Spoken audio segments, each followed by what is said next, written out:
Good morning, students. In our today's English language class, we are going to start chapter number 13, preposition. Not 13, it's 14, preposition. As the name suggests, when we break up this word preposition, it comes in two parts, pre and position. Both are separated.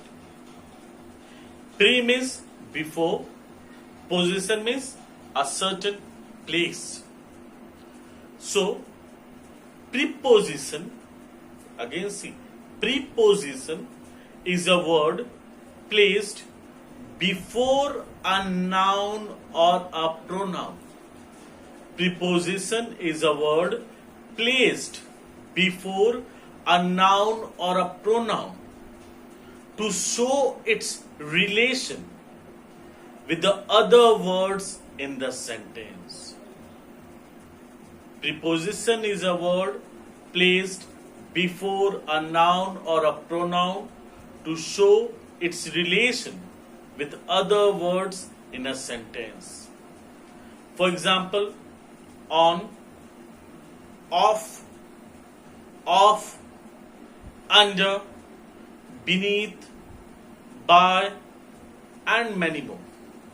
So let's see, according to your book, what it is explained about preposition.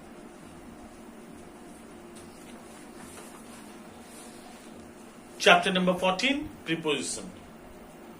A preposition is a word which is used before a noun or a pronoun to show its relation with another word in a sentence. It is a word placed before a noun or a pronoun to show its relation with the other word in a sentence. Take for example, the cat is under the table. They ran across the hall. We saw a horse on the road. In the first example, the cat is under the table. It shows the relation with the cat and the table. Where is the cat? It is under the table. It shows the relation between the cat and the table. Again, in the second example, they ran across the hall. It shows the relation between the running and the hall. Where did they run from? They ran across the hall. Over here, across is the preposition because it shows the relation. And again, it comes before a noun or a pronoun. Let's see objects of preposition. The noun or pronoun which is used with a preposition is called its object. The noun or pronoun which we are using in a preposition is called its objects. It is said to be governed by the preposition. Objects are always said to be governed by the prepositions. For example, your books are on the decks. The boys are playing in the park. Over here, desk is the object and on is the preposition. Let's see point number 2. A preposition may have two or more objects. Objects may be more in preposition, two or more objects. The road runs over the hills and the plains. Over here, hills and plains are the two objects, and over is the preposition. For rule number 3. In the above sentence, hills and plains are the objects of the preposition over. A preposition is usually placed before its object, but sometimes it follows after it. Always before object, but in certain cases it is after its object.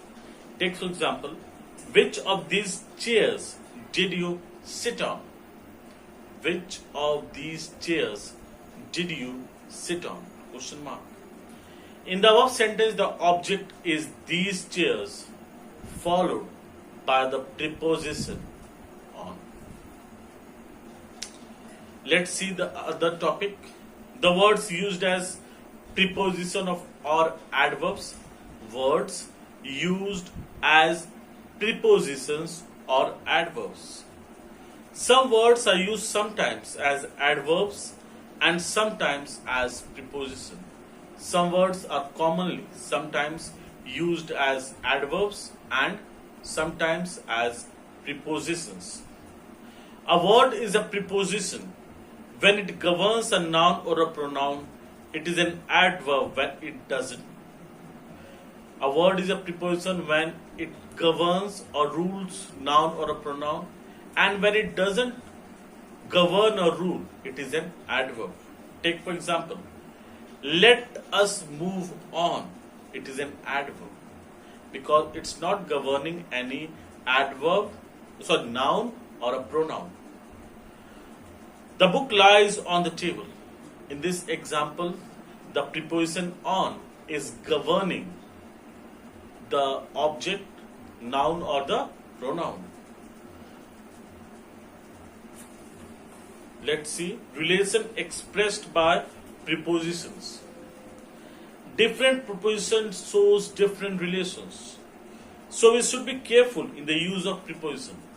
We should be always be careful while we are doing the work of a preposition. The following are some most common relations indicated in the preposition. Place. Sushma leaned against a wall. The dog ran across the road. Kolkata is on the banks of Hooghly. The book lies upon the table. And Sonia sat beside Priyanka. Over here, place denoted over here is specified. Place over here is said to be against the wall. Wall is said to be a place. Against the road, across the road. Banks of Hooghly. Upon the table, these all are places mentioned in preposition. Time. The train left at, over here time doesn't mean 8 a.m. or 8 p.m., 10 a.m. or 10 p.m. It doesn't matter the time with our watch. Okay. Take for example, the train left at 6 p.m. Tony will visit India in the year 2015. I'll come to your house during this week. Over here, at, in, during. These all specifies time. Let's stop till here. We'll proceed further in our next class. Till then, thank you.